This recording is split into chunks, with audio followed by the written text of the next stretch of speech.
आइए basic math में एक क्वेश्चन हम लोग देखते हैं जो बहुत ही महत्वपूर्ण है। बहुत बढ़िया क्वेश्चन है। आज पढ़ाने के क्रम में हमारा ध्यान गया इस पर और ठीक इसी टाइप का क्वेश्चन एग्जाम में पूछा हुआ हमने देखा था। तो सोचे कि एक जो हम लोग बीजगणित से चल रहे थे उससे अलग हटके एक क्वेश्चन बना दें। यूँ कहे तो यह आपका ज्यामिति का क्वेश्चन है।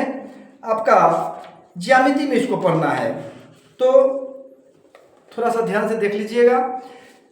बेसिक क्लास जब हम ऑनलाइन पढ़ाएंगे तो फिर बताएंगे कि कैसे हुआ, लेकिन आप जितना बता रहे हैं इतना यदि बना देते हैं तो आपका बेसिक के लिए भी कंप्लीट है और कंपटीशन वाले के लिए भी कंप्लीट है। बेसिक में इतना ही बना दीजिएगा, आपका काम चल जाएगा। क्या हो जाएगा?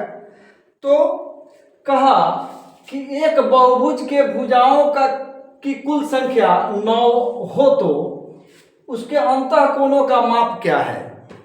उसके अंतःकोणों की माप क्या होगी? तो बहुभुज क्या कहा कि यहाँ 9 भुजा वाला है। बहुभुज आपका कितना है? 9 भुजा वाला है। तो इसका मतलब है कि n बराबर 9, n बराबर भुजाओं की संख्या बराबर 9। क्या लिखेंगे? हल बहुभुज के भुजाओं की संख्या n बराबर 9। बहुभुज के भुजाओं की संख्या n बराबर 9। तो क्या कहा कि उसके अंतःकोणों की माप क्या होगी? तो बहुभुज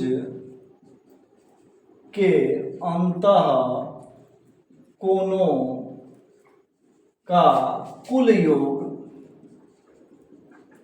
बराबर, एक फॉर्मूला याद रखिएगा।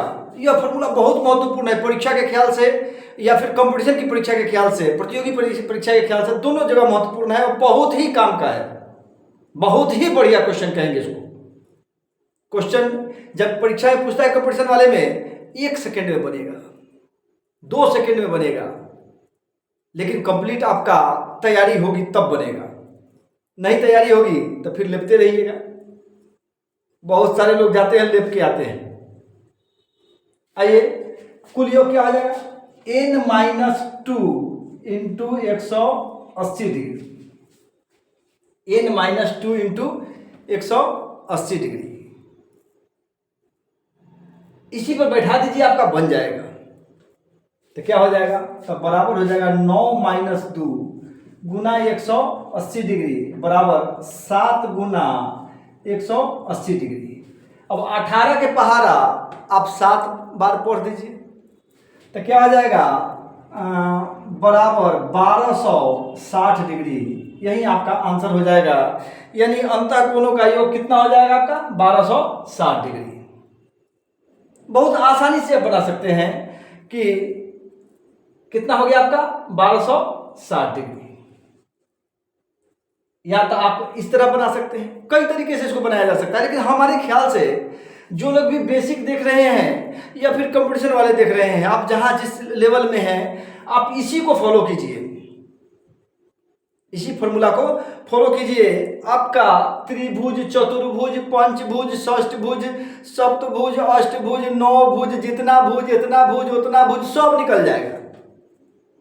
बस इसी को आपको फॉलो करना है। शर्त यही है कि जितना भुजा कहेगा n की जगह उतना रखिएगा। बस जितनी भुजा की बात की जाएगी n की जगह उतना ही रखिएगा। बस बहुत आसान है। यह आपका 7वां 8वां के सिलेबस से पढ़ना है, लेकिन अक्सर स्टूडेंट क्या करते हैं, जाके एग्जाम में छोड़ के चले जाते हैं। आज एग्जाम जो कंपटीशन का होता है उसके ख्याल से क्वेश्चन बनवा रहे थे, ऐसा ऐसा क्वेश्चन आ रहा था जो बहुत हल्का है, बहुत ही आसान है। धीरे धीरे हम MSc मोटिवेशनल मस्ती में कंपटीशन वाले को जो पढ़ा रहे हैं वहाँ भी सारी बातें होंगी, सारा क्वेश्चन बनवाएंगे। तो आप बेसिक देखिए, वहाँ भी देखिए। जो बेसिक अभी देख रहे हैं, जो अभी इंटर से पहले हैं, उनका अभी से तैयारी हो जाएगा। आप इंटर पास करते करते किसी न किसी प्रतियोगिता परीक्षा को पास कर लीजिएगा, आपकी नौकरी हो जाएगी, आपकी सफलता हो जाएगी। इसीलिए लगातार आप हमारे एमएससी बोर्ड एग्जाम प्रिपरेशन पे भी बेसिक को सीख लीजिए, और एमएससी मोटिवेशनल और मस्ती पे कंपटीशन के क्लास में ज्वाइन करके वहाँ से आप फटाफट क्वेश्चन बनाने का तकनीक सीख लीजिए। आपका काम बन जाएगा। आइए थोड़ा मेहनत कीजिए और सफलता पाइए।